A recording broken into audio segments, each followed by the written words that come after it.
After Lukwago's arrest, Besigye lawyers barred from entering Uganda. What is the government afraid of? He's also the president of the Law Society of Kenya and the member of the East Africa Law Society. He was coming along with Martha Karua, senior counsel, whom we all know. She's been lead counsel. She's lead counsel in the matter, the Besigye trial, and also in the same team with Lukwago. She had come along with a colleague, Gisheru, who had also come to stand with us in solidarity. The Law Society of Kenya is standing with us in solidarity. They have come on our mission also to give us support in whatever is happening. Unfortunately, they arrived together, they were cleared. Martha Karua was equally cleared to cross, but while she was moving, she was accosted in the corridors, the airport, and told that she's not allowed to enter the country and she has to be deported immediately. She just gave me a call and senior counsel came out informing me that they were together but she couldn't be allowed to cross. She said, you people continue and go to court. Let's see what has brought us. As for me, I'm not allowed to enter.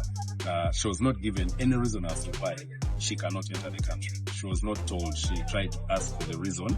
I think the colleague was with her, but no one was giving her any reason. They were just implementing orders, which orders we do not know where they're coming from.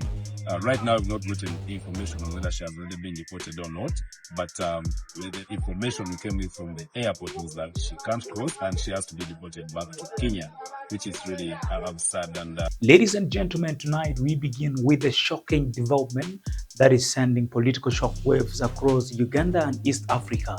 Just days after the dramatic arrest and detentions of People's Front for Freedom President Erias Lukwago, another explosive incident has unfolded.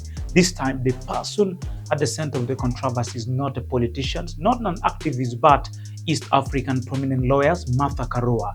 The former Kenyan Justice Minister, senior counsel, and member of Dr. Kizza Besigye International Legal Team reportedly landed at Entebbe International Airport, ready to join court proceeding involving Besigye, Obed Lutale, and Erias Lukwago, but was barred.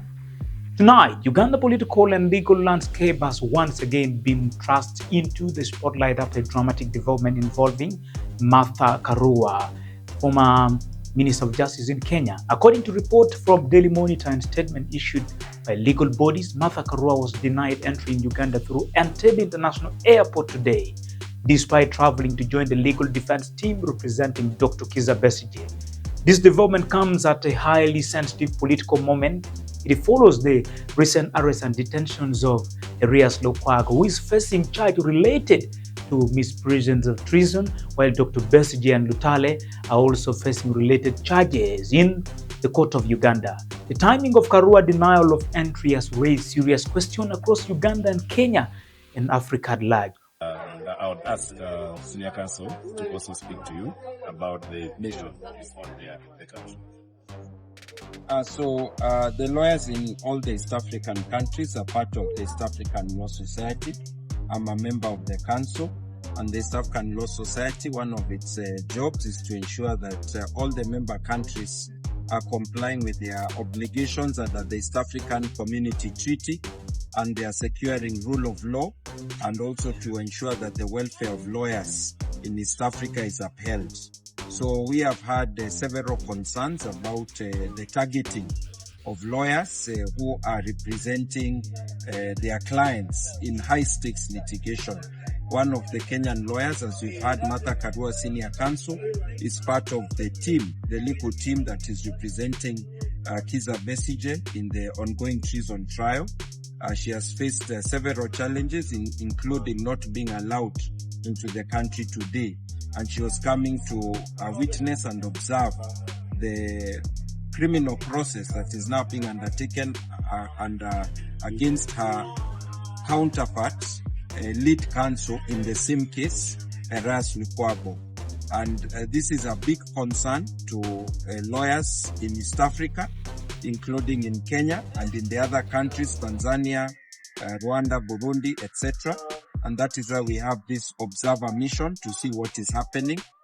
We insist and we reiterate that the independence of the bar is a foundational principle in any democracy. Without an independent bar, you cannot have free and fair hearing. Martha Karua is not an ordinary visitor. She is one of the East African prominent lawyers and politicians He previously served as Minister of Justice in Kenya and represented high-profile figures across the region. And she appeared in Uganda's court before as part of legal teams representing opposition politicians, Dr. Kizza Besigye. Because of her profile, denying her entry immediately transformed what could have been a routine immigration matter into a regional political story. The question many observers are asking is simple. Why now? If Karua has previously entered Uganda to participate in legal proceedings, what changed this time? As of the time of reporting, authorities have not publicly provided detailed reasons. That absence of an official explanation has created room for speculations and controversy. The timing. The second issue is timing. Karua was reportedly traveling to support legal proceedings involving Kizza Besigye, Obed Lutale, Elias Lukwago. At the same time, Lukwago's bail application was before court. In politics, timing often shaped public perception. Supporters of the oppositions are likely to interpret the move as another sign of pressure against government critics. Government supporters may argue that every sovereign nation has the right to detain who enters its territory. The clash between these two interpretations is what makes the story politically explosive. One of the biggest consequences could be the impact of Uganda's international image. For years, Uganda has positioned itself as a regional leader within the East African community. The country hosts international conferences, attracts investors, and promotes regional integration. When a well-known regional lawyer is denied entry while traveling to participate in a politically sensitive case, international observers often begin asking questions about judicial independence, human rights, and access to legal representation. Whether those concerns are justified or not, the perception itself can become a major issue. In politics and diplomacy, perception matters almost as much as reality. Another important question concerns legal representation. Every accused person has a right to legal defense. The key debate now is not whether Karua must be allowed to enter Uganda automatically. Rather, the debate is whether denying entry to a lawyer intending to join the defense team could affect public confidence in the fairness of the judicial process. Supporters of accused may argue that restricting access to preferred legal counsel weakens confidence in the process. Others are arguing that immigration decisions are separate from court proceedings and the local lawyers remain available to represent the accused. This debate is likely to continue in the coming days. The development is unfolding at a time when Uganda's political environment is already highly charged. Recent events involving opposition leaders, arrests, court appearances, and public statements by powerful political actors have intensified public debate.